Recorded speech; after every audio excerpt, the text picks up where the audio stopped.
κατηγορίες γιατί δεν μπορεί σε περίπτωση που υπήρχε δεν μπορείτε να χρησιμοποιήσετε τον κώδικο σας. Welcome to SCI-Arc Channel. My name is Tim Ivison. I'm liberal arts faculty at SCI-Arc, and I'm here with Jeffrey Schnapp, faculty director of metaLAB at Harvard and CEO of Piaggio Fast Forward. You've been here for a few days now, teaching a master class, doing 2 lectures. Let's start with the first lecture. You introduced a number of really interesting projects under the title of Recycled Architectures. 3 exhibitions in 3 different contexts, all kind of involving the repurposing of, let's say, industrial infrastructure. All 3 projects, as you mentioned, are projects that where, in a sense, even before you begin taking on the usual curatorial challenges of, working your way through a large set of cultural, historical, etc. assets, these are projects where the site itself has some built-in complexities, but also expressive potential that I thought was particularly interesting, in part because each of them involves a site that's uncomfortable. In one case, to abandoned superhighway tunnels that represented a really deep wound in the urban fabric of one of the capitals of northern Italy, the city of Trent. In the second case, a monument that's had a kind of accursed history. It was the first sort of true fascist monument by the architect Marcelyn Gow, who goes on to become, in a sense, the leading architect of the fascist period. A monument that was deeply ideological, and its character was perceived as such really up through the time of its repurposing as a documentation center. And the third, formerly secret Albanian submarine base, which has been the subject of a lot of sort of speculation, but the effort here was to transform it into a space that both, in a sense, tells a story about a past period of Albanian history, a very painful period, but also makes visitable, a secret site, a site that was built largely with political prisoner labor, and makes it available in a way that reflects on the history of the Cold War as it was experienced by a very small country, but within the framework of the rivalry and battles between the 2 superpowers.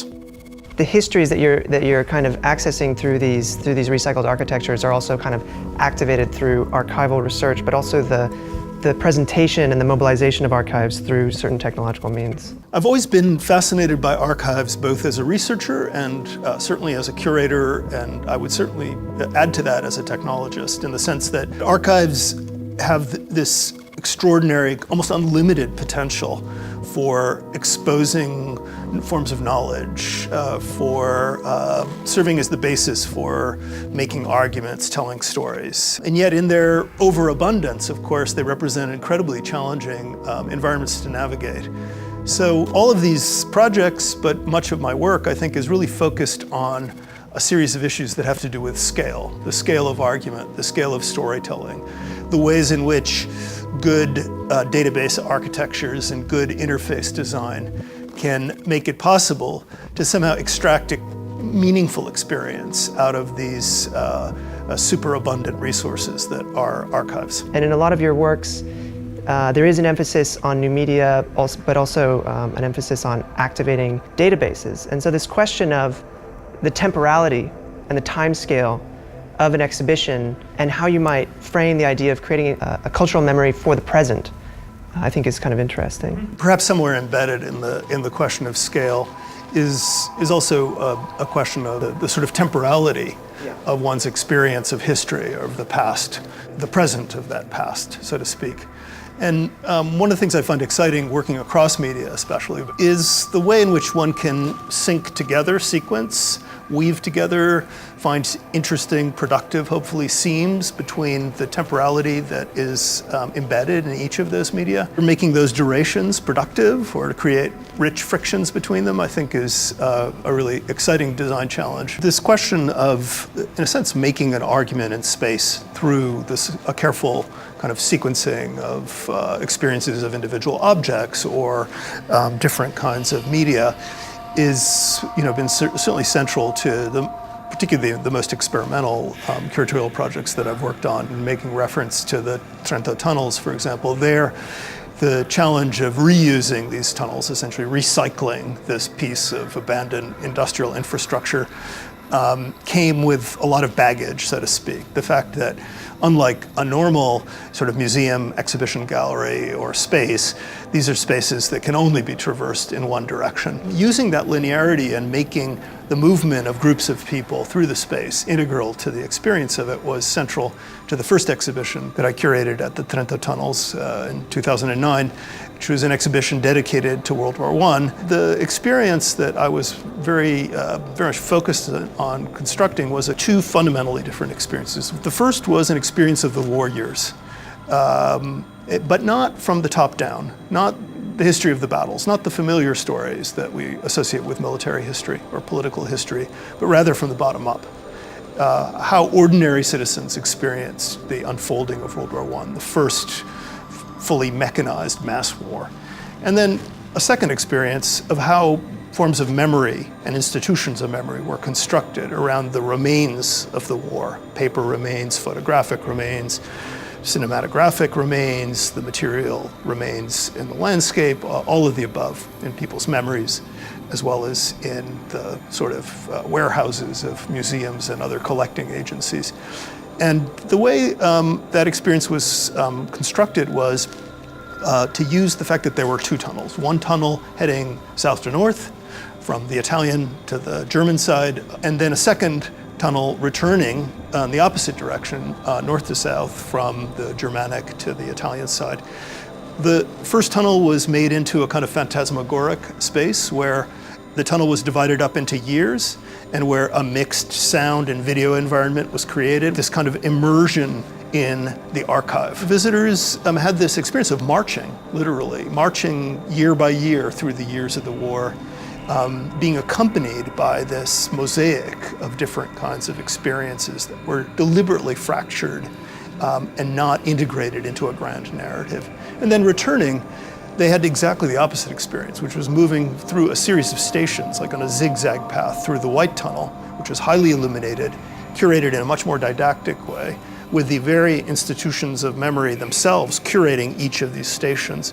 And there, one had exactly the opposite experience of being in a multitude, a very acute sense of the identity of others, the sense of being a citizen in a conversation between institutions, often with opposing views. Leveraging the power of sites to tell those kinds of stories, for me, has been the most satisfying aspect of my work as a curator, and as I like to put it, knowledge designer, or somebody who's trying to create experiences of an archive or a whole world of archives. Seems like another good example of that would be the Bolzano 18 to 45 project, where you have a site which, up to the point that you start to work with it, is essentially inaccessible. It over time kind of just takes on this kind of abstract, perhaps iconic role, but people don't have any way of accessing or having any kind of substantive relationship to this site. And so the curatorial intervention is to open it up, to use the underground chambers to create a kind of discourse not only about what that site represents, but what a memorial might be. There's not only an invitation to re-experience this object that was such a wound in the urban fabric of the city, to re-experience it from a number of unfamiliar perspectives, to see it as a work of architecture, and also to see it as a place that belongs to the community. The itinerary ends not in a kind of, final curated room, but in an open space, an empty space that's an event space, which is used as a classroom.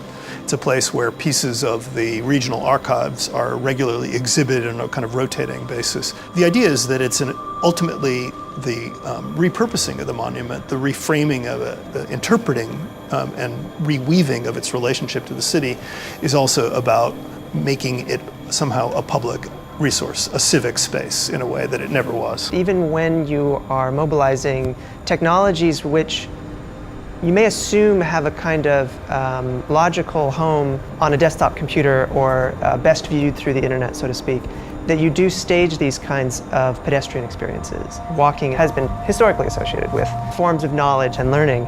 Walking is an interactive form. Walking is an act that expresses agency. So for members of a citizenry who haven't had access to a place, to be able to walk it is, in a sense, a gesture of ownership. Getting back to this theme of scale, I mean, it seems like something that runs through all your work, that it's not just the question of scale, but maybe a specific emphasis on human scale and how that might be embodied through walking. Whereas it's kind of performed by, let's say, a museum goer in your curatorial projects, it also seems to be embedded in your robotics project. You know, a lot of the conversation about machine learning, artificial intelligence, the use of networks, global positioning, and so forth, is really focused on giving rise to models of mobility that essentially displace roles that were central somehow to the narrative of mobility in the 20th century or in the industrial era. The idea being that machines can do better, more safely, more efficiently what humans have done, in the process freeing humans up, but you might also say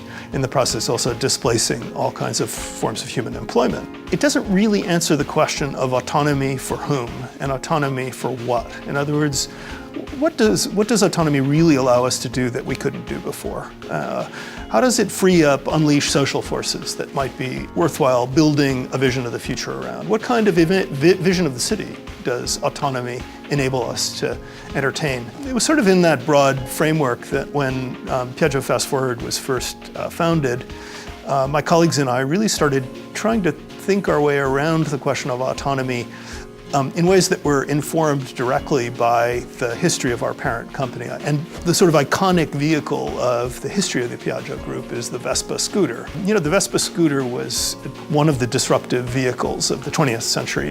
What it did was to create a model of mobility that was fun, functional, relatively light, relatively low cost, and that considerably expanded the scope and the nature and the demographics of the population that had access to motorized travel. In PFF, we were first sitting around really trying to develop a bunch of blue sky concepts for what mobility in the 21st century might look like and where the underserved domains of movement were. We really thought about the Vespa quite a bit as a model and started to think about sidewalks and civic spaces and pedestrian zones, those areas that have grown in their importance over the course of the last 20 years and give every sign of increasing in importance. We really thought a lot about how people move as a starting point for thinking about how robots could move or should move or might expand the compass and the capabilities of humans as they move around. And that led to thinking about a kind of human-centric approach to robotic mobility. And the end result was that our focus has been really on follow me as the sort of foundation on which we build other capabilities that our family of robots have. The notion of not waiting until the world gets restructured to suit the machine vision of robots, but rather to use human vision and human intelligence as a lever to increase the efficiency of machine intelligence and machine vision. Our vehicles start with a focus on basically moving through the world the way humans move. Jita, which is our first robot, and Kilo are vehicles that you don't think about their vehicle dynamics as you move around the world. You can back up, you can go forward, you can skip, you can hop, you can jump, you can run. They will just follow you. They start by learning from you. You're the expert. We think we're on the right track. We want to see our vehicles operating autonomously as well as in the follow me mode.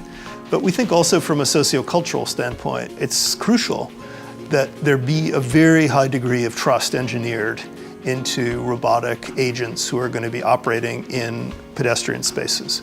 These are all balancing issues in terms of design and the engineering that undergirds it, but I think there are analogies to narrative or to argument or to the way we design physical spaces, whether it's of cities or, for that matter, of exhibitions. Thanks, Jeffrey, for taking the time to talk with us, and thanks for watching the SCI-Arc Channel. Και χαμηλός που τα πάντα σκάβαινες για την εποχή σε περίπτωση που δεν μπορεί να χρησιμοποιήσει έναν τόπο.